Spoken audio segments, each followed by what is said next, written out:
You're listening to the Morphology Podcast.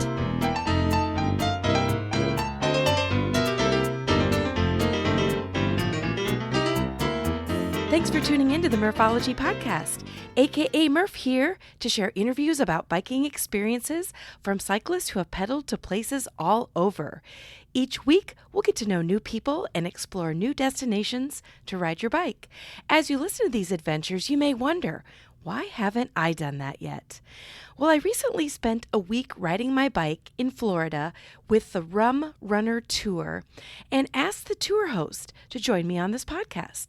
Mayben and Bill Plock both have a ton of experience as event organizers and run this successful bicycle tour that leads riders through the Florida Everglades and all the way down to Key West. The Rum Runner Tour will introduce you to really cool places that you might not find on your own. Plus, they take care of all the logistics, so all you have to do is ride your bike and enjoy. Their next tour is coming up in mid-January of 2024. So if you're looking for something warm and fun to get you through the winter, this is it. Find out more info at rumrunnertour.com. And for now, here's my interview with Pat and Bill. All right, a very warm welcome to Mr. Pat Mayben and Mr. Bill Plock. Hey, guys. Hola, how you doing, Kathy Murphy? I'm great. How about you, Bill? I am well. Doing good. Just back in the cold, after almost 2 weeks in Florida. Oh, gosh, yeah. I'm back in the cold. Actually, while we're recording this, we're each in a different time zone. And I think Pat Mayben is winning as far as warm weather and no snow. Well, I'm in the Everglades. I'm kind of in the swamp land, and so I'm on Eastern time, and I'm pretty deep down in the swamp. But good news is the bats and the snakes keep the bugs away. So, and when you say you're deep in the swamp, you're not literally in the swamp at this very moment. Well, no, I'm in a campground, but I can see the swamp from where I'm sitting. Oh my I'm gosh! Not far away. So, anyhow, well, I chose just a post-ride adventure to try to see about camping in the Everglades and riding my bike and kayak and stuff like that. So anyway, that's where I am. I'm in the Everglades. Okay, and then Bill, you're in Colorado, right? I am. I'm in Arvada, suburb of Denver. Okay.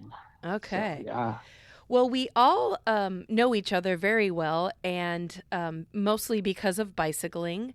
And I was lucky enough to just complete what's called the Rum Runner Tour.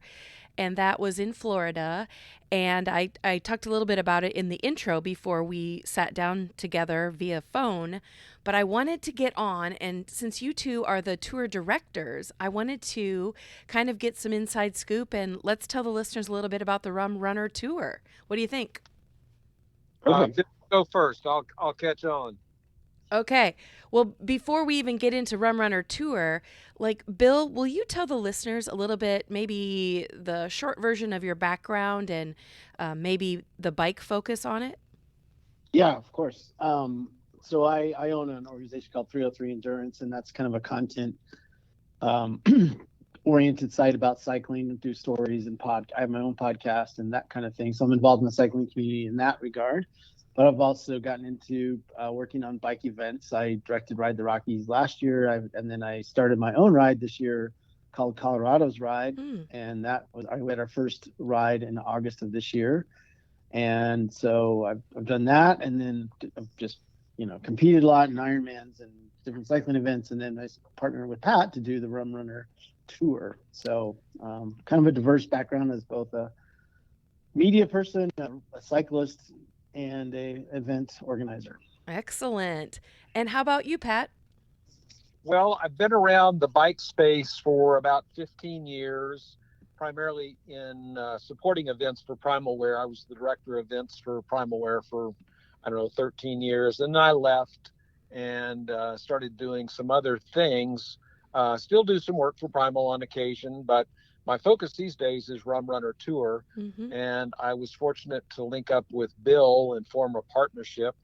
And so I've been able to take my events experience from Primal Wear and fold that into our own tour, which we were also blessed to have you join us on December 1st. And we're looking forward to our next tour, which starts on January 19th. Yes, that's coming right up. And on a side note, Primal Wear is the jersey that the Murphology jersey comes from. So I And believe it also is the Rum Runner Tour jersey. it is indeed, and aren't we smart looking in our respective jerseys?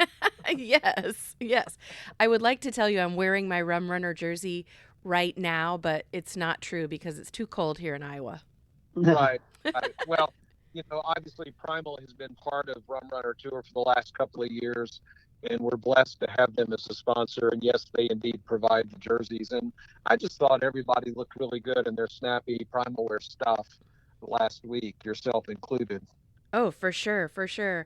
And I got to tell you guys, like being able to, the next Rum Runner tour is coming up mid-January.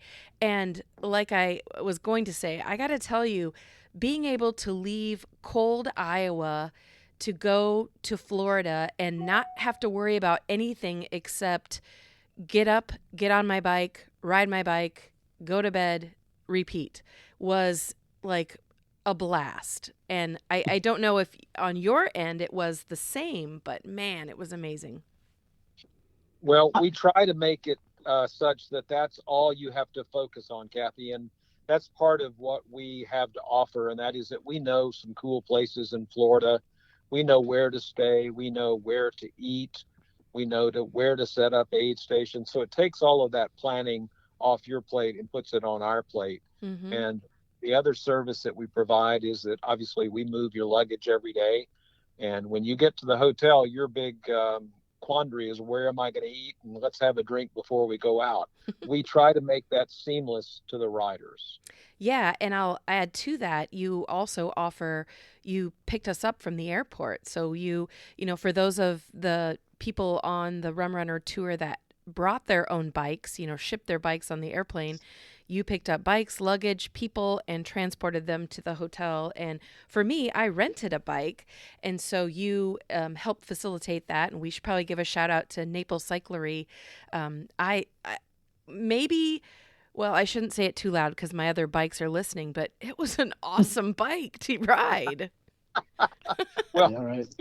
we're blessed in that we have two partnerships with local bike shops. One is, as you mentioned, Naples Cyclery in Naples, but we also have a partnership on the other side of the state with Mac and Mac Cycles, and those are pro shops, well known in their communities, and they give our riders the same kind of service that we hope to deliver ourselves. They're pro quality shops offering pro quality bikes and service. So it looks as though you had a good experience, and that was a particularly swell bike that you ended up with, making you fast and like you were right at ease and comfortable on that high end bike. Yeah, and I mean, dare I say I looked good too. I don't know. I couldn't see myself, but in photos I was like, "Damn, that is a nice bike."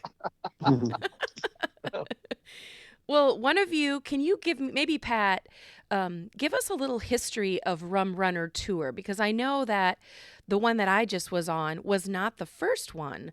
So tell the listeners, like, what it's about, where it is, and how it came to be.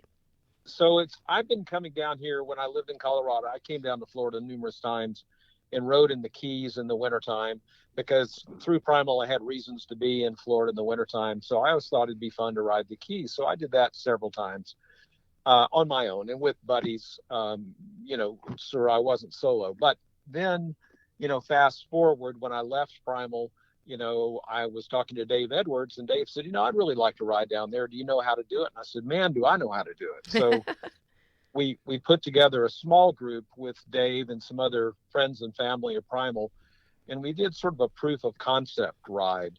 And Bill Plock was on that ride as well. And I think we hooked him into this adventure by that ride. And then moving forward, we decided that was a good idea and that we thought we would be able to attract riders. So we decided to do it last year, and we did. We launched last year, and we did 20 riders, virtually the same ride that you did, Kathy. Mm-hmm. And then that led us to, just on the interest level that we gauged we had, we thought we'd do 2 this year. So that's led us to having a December ride and now a January ride as well. And I just think, people in Iowa, people in Colorado, certainly in Colorado, if you're not into snow sports, you don't want to be in Colorado when it's cold. You'd rather be riding your bike. Right, for sure, for sure. So, And where does it start and where does it end? Bill, take it. Well, in our current offering, we take everybody from Naples through the Everglades with a stop in Everglades City. We then stop at an airboat tour, and people do that, which I'd love to hear how you like that when we get to that. And then we transport you to Miami, we ride around Key Biscayne, take people over to South Beach, and then we ride to Key Largo via Robert is Here, which is a really fun little fruit stand. It's not so little, it's actually huge. Then Key Largo to Marathon, and Marathon to Key West. Awesome. And I'm sure, come on, everyone should know what the Keys are, but it's literally like one highway that connects all of these little islands. And when you get to Key West, you are at, correct me if I'm wrong, but you're at the southernmost point of the United States. Is that true? That is correct. And it's not only just a highway, there's a lot of history there. Both Bill and I are kind of railroad people, or history buffs, I guess. And the road that you ride your bike on is the roadway, the road bed of the original 1912 Overseas Railroad that attempted to link northern Florida with Key West. And it was successful. A railroad was built against incredible odds and hardship and weather and hurricanes, and a rail link was completed. That railroad ultimately went bankrupt during the Depression. The state of Florida took over the road bed and turned it into the overseas highway. So you're riding history. You're riding seeing the same views that a person in a railroad car would have seen in 1912 when they got on in St. Augustine and ended up in Key West. A lot of history. Wow, that's pretty cool. So you're saying way back in the day, the only way you could get to Key West would be by boat or rail car. 100% true. That's why when the railway was completed, it opened up all the lower keys to development and obviously real estate boom that happened, after the Depression. But Bill and I love the history of the Keys. It's not just riding bikes down there and eating grilled seafood. It's amazing to think of the technology and the engineering that went into creating a railway link between St. Augustine and Key West against unbelievable odds. Mm-hmm. And you see that history every single day. Just a pro tip on that, if you want to read about it, there's a book called The Last Train to Paradise. And it really is a really good read. It's well written and it talks about that entire history. That's where we're getting a lot of this information out of that book. But it's as you probably noticed, Murph, the Key West is a legit city. Like it's sure. It's pretty cool, And in 1900, it was the second largest city in Florida. Oh, Miami really? Miami was just this little tiny fishing village. Jacksonville was legit. St. Augustine and Flagler wanted to connect all that via this railroad. But yes, Key West was a really happening town, and it was all by boat. That is super interesting. And I think I'm going to go to like the middle of our trip when we biked over what's called the 7 Mile Bridge. And it's exactly what it is. It's 7 miles of a bridge that you pass over. But next to it was, I think it's literally called the old 7 Mile Bridge. Now, was that at one time a railroad, then turned into road, then abandoned? Yes, Kathy, that was the original 1912 railway. So okay. That bridge was built at a time when everybody told Henry Flagler, it's impossible. You can't do this. You'll never be able to build over that expanse of ocean. And he just did it out of sheer, willfulness. But yes, you were looking at what the bridge looked like in 1912. That's the original railroad bridge to our right as we were heading on the new bridge down toward Key West. Incredible. And then if I remember right, we got to the end of the 7 Mile Bridge. It may have been the next bridge, but if you looked over to your left, there was what looked like a railroad bridge that was still intact. There weren't trains on it, but it still looked old and vintage and maybe some history there too. All true. That's Bahia Honda, and it's a really interesting snapshot of what the railway would have looked like in 1912. So you're right. That's a remnant. One of the few sort of existing pieces of the railway that still has the trestles and the tracks, and you can squint your eyes and see a train coming down that track. Mm-hmm. But so yes, we were on the new bridge now and looking over at the old bridge, the 1912 bridge. But what's crazy about that bridge you bring up is that if you look at it carefully, it's actually two bridges. Yeah, it looked like there was something on the top and in the middle. Yeah, so the bottom / middle was the train, and on the top was where cars would drive. Oh, interesting. Yeah. Okay. Yep. Now I need to go back and so I can look at it again, but maybe I'll just go look at that book or something like that. So yeah, I second what Bill said about that book. It's fascinating. It's not just about trains. It's about the Gilded Age and money and what one man's vision could do when money was limitless. Mm-hmm. He was John D. Rockefeller's second in charge. And he took all that money out of Standard Oil and decided to build a railroad. Wow. So it was private money is what you're saying. Private money. Wow. 100%. No bonds, no public money, nothing. Just Henry Flagler wanting to build a railroad out of his own pocket, which is amazing to me. And he was successful against all odds and against everybody telling him he would never cross that 7-mile stretch to Bahia Honda, but he did. Wow. Until 1935, when a hurricane, the most powerful hurricane, I think, to date, ever, literally rolled in and blew the train off the track and killed hundreds of people. Oh, no way. Yep. And they closed it at that point.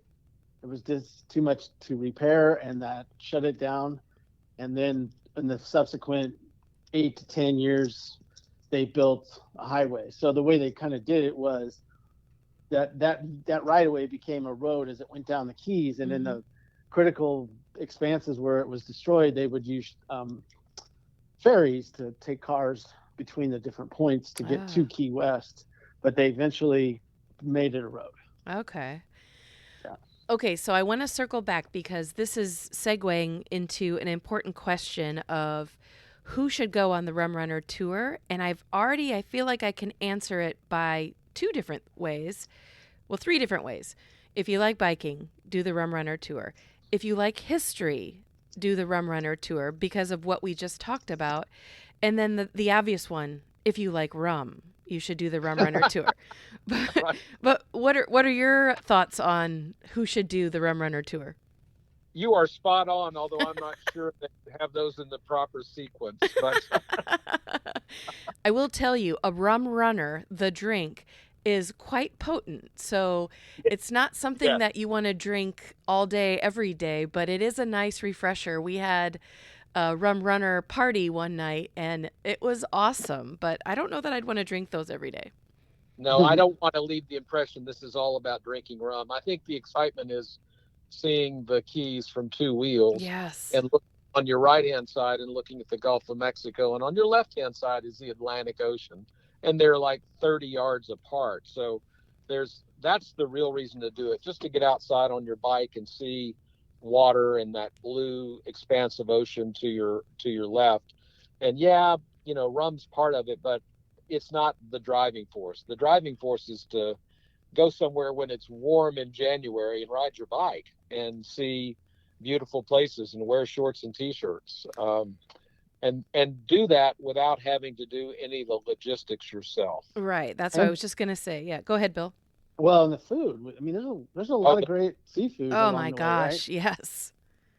I love Moe's down in Key West, but there were some other places. I mean, the grouper and the snapper are always pretty darn fresh and really good. And there's just lots of opportunities to taste some of the local kinds of cuisine. I mean, and I think Key West really is a separate world from the other parts of the Keys. You kind of go from a more Latino kind of culture in Miami, let's say. Let me back up. So Naples is kind of more of a standard American culture, I would call it. Everglades City is more of a blue collar. It could be a town in Iowa with palm trees, right? I mean, it's kind of that feel. And then you cross the Everglades and you get to Miami and you got Cuban influence and you've got the Latino influence and you've got just the glitz of Miami. But then you get in the Keys and the first couple of Keys are kind of similar. But then you get to Key West, it's very Caribbean. Mm-hmm. If you from Haiti and deeper into the Caribbean, who have an influence on the type of food and just the culture. So you really do get a nice cross section of different kinds of culture on that whole tour. A quick interruption to tell you this week's episode is sponsored by the Buffalo Lodge Bicycle Resort. Located in Colorado Springs, Colorado, this is the outdoor enthusiast ideal place to stay for fun and relaxation. The lodge is nestled at the base of Pikes Peak and just a half mile from Garden of the Gods Park. Learn more at bicycleresort.com. Now back to the show. And the fun of, I would say the food was amazing. Number one reason was the biking. Number two, meeting all the people in the group and, having them become family by the end of the week. And then third was the food. And the best part of the food is, there was a fairly large group of us, right? So everyone orders something different. And then you're looking at your own food like, oh my God, this is the best meal ever. And then you look at your neighbor and you're like, whoa, whoa, whoa, what do you have over there? Or Right. what does this guy over here have? And just seeing all the options, I certainly did not lose weight on this trip, and I wasn't intending to. So I love that part of it as well. Bill knows this story. I was at a restaurant in Miami and I was drinking rum from Panama, served to me by a Cuban bartender in an Argentinian restaurant. Yeah. Awesome. And that's the kind of culture, call it a culture clash. I love it. I dig it. It's great. And those people are so warm and they're so friendly. We didn't have a bad experience. Oh, for sure. The whole time, right? Florida's smart about tourism, right? And they realize that tourists, whether they come on 2 wheels or 4 wheels, bring money. And the emphasis on tourism in Florida is positive, and you can feel it. So you're not going to have a bad time in Florida on a bike. Don't let the politics scare you off from Florida, because it's a friendly place. Again, I point out that over the course of 7 or 8 days, we didn't have a negative experience with anybody on the road that I'm aware of. So, and I never have. It's just the way it is down there. Yeah, I would agree with that. And we probably, or I'm going to point out, Pat and I have been friends for a long time. And before the Rum Runner Tour existed, I can tell you with confidence that Pat knows his rum. So if you end up on the Rum Runner Tour, you already know that you're going to learn about the history because you've got 2 directors that are telling you all about the history. But Pat is going to tell you a little bit about rum if you want to hear it, right? If I don't bore you, sometimes I look at people and their eyes are rolling back in their head and they don't want to talk about rum, but it's just one of the things I enjoy. Some people like scotch, some people like bourbon. I like rum, and I know a little bit about it, and I'm happy to share with anybody that's interested. Yeah. I have a question for you, Kathy. Yeah. So you wrote it. You hadn't written it before. I'd love to hear how the experience might have been different than you might have been expecting, and what you took away from it. Oh, yeah. So actually, it was probably 8 years ago. I did ride from Miami to the Keys, to Key West, with a small group of about 12 people, but we were all self-contained. So we had everything we needed on our bikes, and we camped the entire time. So, with that said in itself, experience was way, way, way different because we were at a much slower pace. We didn't really know where we were going. We kind of had a little notepad with places to camp along the way. So the logistics were much more difficult than with you guys because you guys did all the homework ahead of time. So I didn't have to worry about any of that. But knowing that you guys found the little hole in the wall bars or the places with the good food, or you had already met owners of restaurants or owners of cafes or coffee houses. So you had all that homework done ahead of time.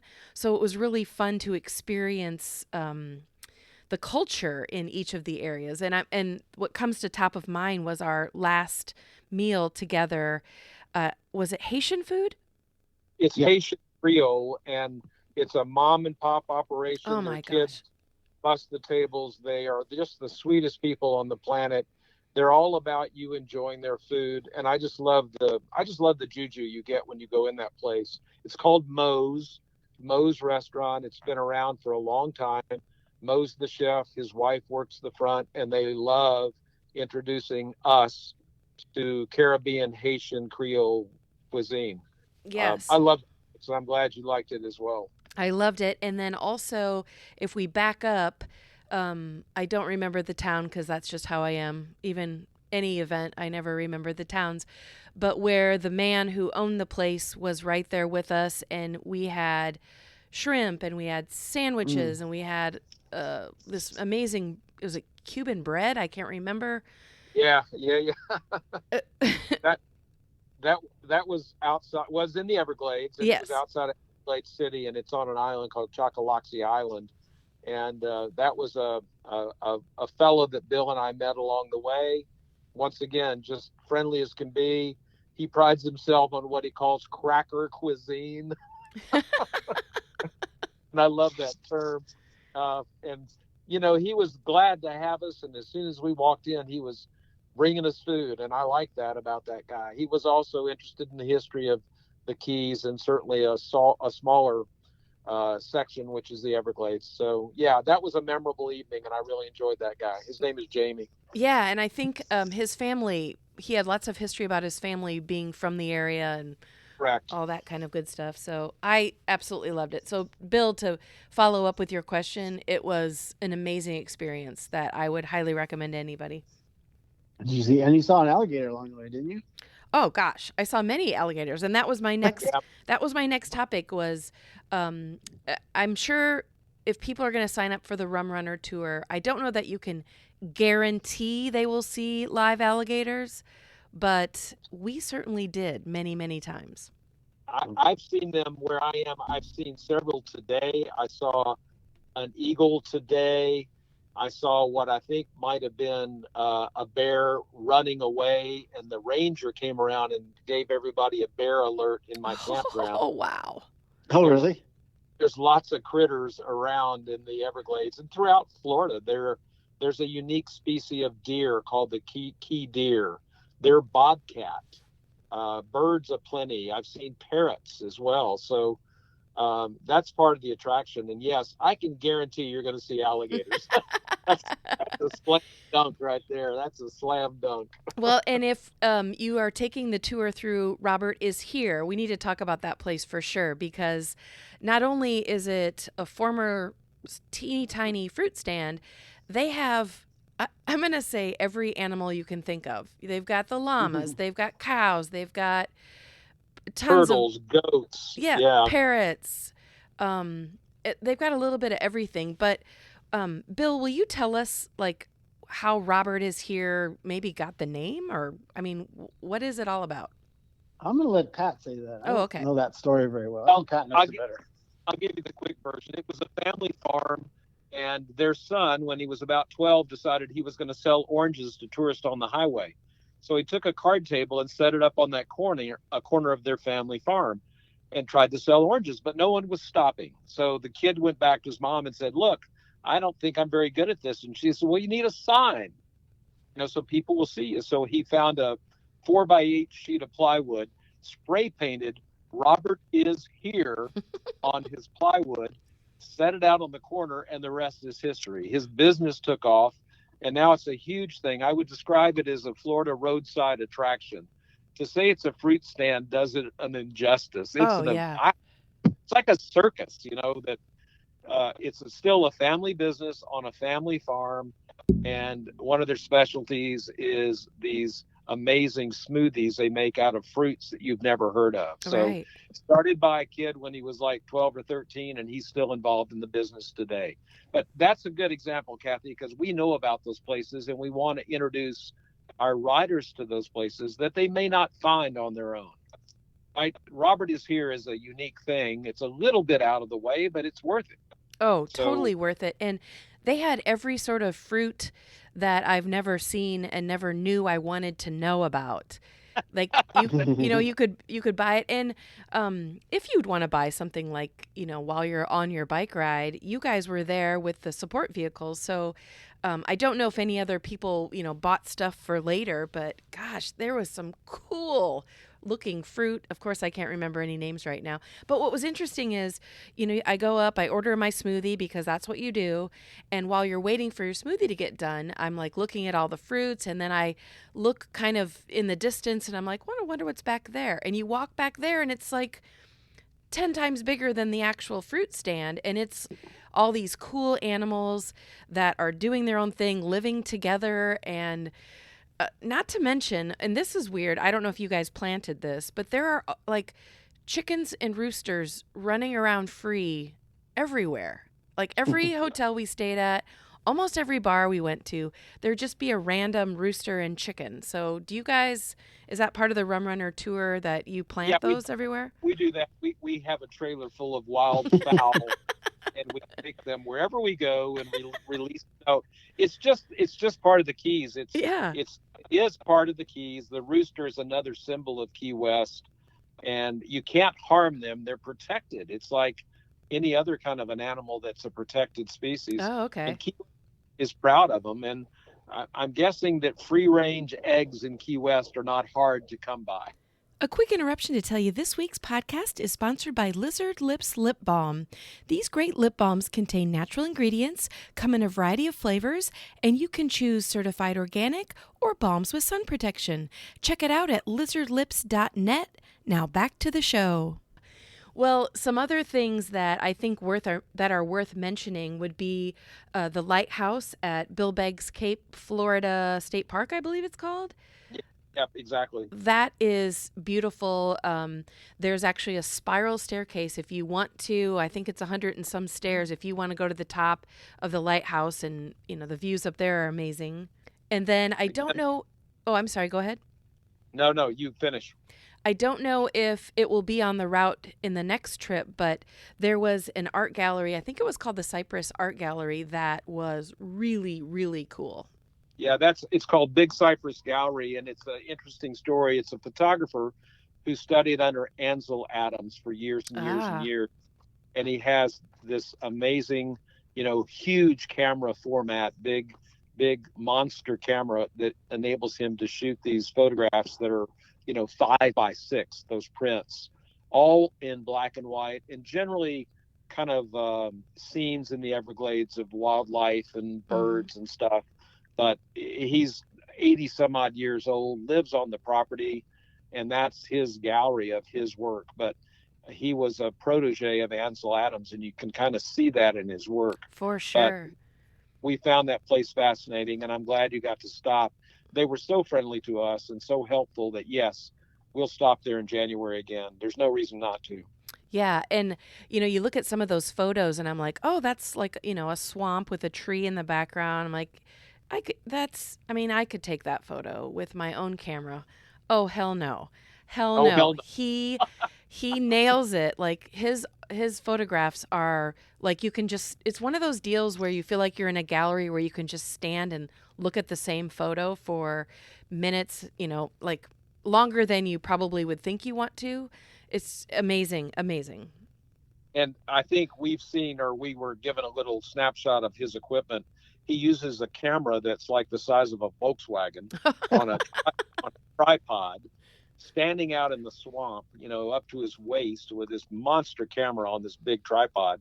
And that's the format he chooses to use to get those incredibly sharp, incredibly deep depth of field photographs. It's like Civil War kind of technology almost. But you see the result, those huge Oh yeah. prints, incredibly detailed and sharp. So yeah, Yes. we'll stop there. And we learned some things too, Kathy. It was fun because we did a pre-ride. Bill and I did a pre-ride back in September, but it's good to go back and say, well, I think we'll stop there. And then we go there and it was really good. So that's what Robert is here is like. That's what the lighthouse is like. That's what that studio is like. Those are favorite places that have a huge impact on people if they're not expecting those kinds of stops. Yes, and to add to that was a airboat ride that we got to take. Hopefully the next tour does as well. And it's literally a boat that floats on top of the water. And I know all boats float, right? But Let's say, wait. there's no like engine or motor. I don't know the terminology for boats, but there's no thing sticking in the water. It's like a big fan that makes them go. And the guy told us when there's nobody on the boat that baby goes 65 miles an hour. I'm glad that we did not go that fast, but wow, that was another highlight. I'm glad you enjoyed that. It's called an airboat. It has an airplane engine turning a propeller. Oh. So it's opposite of an airplane. The engine's facing backwards, and the thrust comes just like it would on an airplane from a propeller. And they were developed specifically for the Everglades because the water's so shallow. So when that boat's loaded up with people, there's only like 3 or 4 inches of the boat actually in the water. Yeah. And obviously, yep. Oh, go ahead. I say we'll do that again, because how often do you come from Colorado and find yourself on an airboat in the swamp? Right. And our pilot or captain or whatever he was well versed in the Everglades. Obviously, he had done it many, many times before, but he could point out where he thought alligators were. And then as we cruised around a little bit further, he found the alligators. So talk about a boatload full of tourists who are like, oh my God, there's an alligator. Everyone had their cameras out and were making videos and pointing. And it was really, really cool. And none of the alligators crawled back into the boat. So we were thankful for that. Good. Well, I know that's pretty amazing, but if you were in my campground, we could walk to the end of this road and I could show you alligators. They're not hard to find in the Everglades. It's amazing. They were one time protected. They're everywhere. And that's a little too close for me, Pat. I'll pass on that one. But well, okay, to wrap it up from my end, I wanted to point out 3 other really, really cool parts of Rum Runner Tour. And one of them was actually making it to Key West. And in Key West, there's a literal mile marker 0. So you can say, I was at the very end of the United States. I was at mile marker 0. So we went there on bikes. And then not too far from mile marker 0 is what's called the southernmost point. And it's basically this huge buoy, and it's an amazing photo op. So we went there and got that photo. And then we ended the night with a sunset sail that I don't know if that was my favorite part of the week, but pretty close up there. Yeah, that was a magic night, because that's a big sailboat. It's a 54-foot sailboat, and it takes a little breeze to get that boat to move under sail. And that night, because it was a little windy, that boat was moving, which adds to the magic. We also had a great captain, a fun crew, and I'm glad you enjoyed that, Kathy. I was looking forward to that. It's a great way to see Key West from the water looking back. It's a great way to see arguably one of the most beautiful sunsets, in this hemisphere. I really enjoyed that, and I'm glad you got to do that. I was just going to point out one of the historical fact. The reason why that is mile marker 0, it's where the railroad ended. Oh. So, and the railroads used to have different services available, or repair stations, or regular passenger stations at different mile markers along the route, right? So when the train left Key West, it left from mile marker 0. That's where the train station was. Interesting. All right. Well, I was there. You were there. So was Henry Flagler in 1912. And Ernest Hemingway. And Ernest Hemingway. Yeah, that's right. Yeah.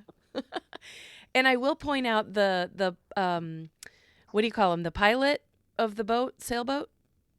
Captain? Captain. Yep. Okay. So the captain was awesome, because not only was he barefoot the whole time he was captaining, one of our guys was doing like a fun photo, and his ball cap flew off into the water. And this guy was so funny because here we are on this huge sailboat and he's like, hold on, everybody, we're spinning around. We're going to go find that hat. And so he literally flipped a Yui and went back. We did not find the hat, but the guy who lost the hat, we ended up getting a new one in Key West. But it was just so much fun. And that, how much trouble that is to turn that boat around, but he did it without even hardly thinking about it. It was cool. I was impressed. Yeah. That was really a nice thing for him to do, right? And he wanted to find the hat, so we're going to turn the thing around and go look. I know, it was awesome. So it was cool. Well, will you remind everyone when the next tour is scheduled for? Yep, there's two things. First of all, there's a website that's active and accurate. It's called rumrunnertour.com, rumrunnertour.com, and that's going to lead you to a January 19 start. So our next tour begins on January 19. We will gather in Bonita Springs, and everybody should fly into the Fort Myers airport, and we'll pick you up and get you to some silliness the first night pre-ride in Bonita Springs, and then the next day we launch out of Bonita Springs headed for the Everglades. So January 19th is our next departure. So anybody interested ought to look at the website. They ought to register on the site and then make plans to get themselves to Fort Myers and let us pick you up and introduce you to the Keys by bicycle. And it's there's all kinds of information and photographs on that website. And I will also point out is you include the routes, so you include actual maps of where we'd be biking, and then you also include a GPX file. So if you're somebody who has a bike computer and you like to know turn by turn, I don't know if you are faster than everyone else or maybe want to take your time, it's easy to be able to know where your next stop is and where your next thing is going to be, like maybe a photo op or the next break. So that was a nice feature as well. Of course, you can just stay with the crew if you're not into bike computers and you just want to really, truly just have a vacation and enjoy, just follow the guy in front of you. But it's nice to know routes and GPX files. Yeah, and I give credit to Bill on that. He's done a lot of work in keeping those files up to date and accurate and adding and subtracting so that literally you can pre-ride this thing, on your own via Ride with GPS and see exactly where you're going to stop. Gives you the length of every day, starting and ending spots, and also a couple of the fun stops along the way. So it's good, and people are into that. I think we found that people like to know where they're going to go and where they're going to end up. So Bill has done a great job in keeping those files current and updated and spot on in terms of our January 19 trip. And I would like to add, for those of you who are now going to get registered and do the Rum Runner Tour, in addition to all these cool things, there are Murphology stickers here and there and everywhere along this route. So feel free to look for them and take a photo and send it my way. So I think that's a cool thing. Anybody that sees a Murphology sticker and documents it is going to get some free socks. How about that? I was going to say, we got to make this a scavenger hunt on something. Okay, yeah, perfect. I agree. And so if they submit proof of that sighting, they're going to get free socks at a minimum and maybe some other stuff. Okay, awesome. And I will say the Rum Runner Tour socks are pretty awesome. So that's a worthy, Well, Bill and Pat, I really appreciate you coming on the podcast all the way from Florida and Colorado, and excited to tell people about the Rum Runner Tour. And I hope that the January crew has as much fun as I just had. Thank you, Kathy. We enjoyed having you on it. I got to tell you, the big fun for me personally, and I think Bill feels the same way, is taking people down there who've never done it before. Yeah. Because when you see it for the first time, I wish I'd never seen it for the first time. I wish I'd never been to Key West. It's double the fun if you're seeing all that cool stuff for the first time. And hopefully we're cherry picking the things that are unique about the ride and the route and sharing them with our riders. So we were thrilled to have you join us, and we'll try to have as much fun, although that's a pretty high bar. We'll do the best we can. Awesome. Well, thanks so much, guys. Thank you. Thank you, Kathy. Always a pleasure. Well, listeners, that's it for this week. Email me at murphologypodcast@gmail.com if you have a topic or the name of a cyclist you find interesting. Support my podcast at patreon.com/murphology and visit both my Facebook and Instagram pages for daily entertainment. I have more great episodes in the pipeline, so I hope you continue to be a Murphology podcast listener.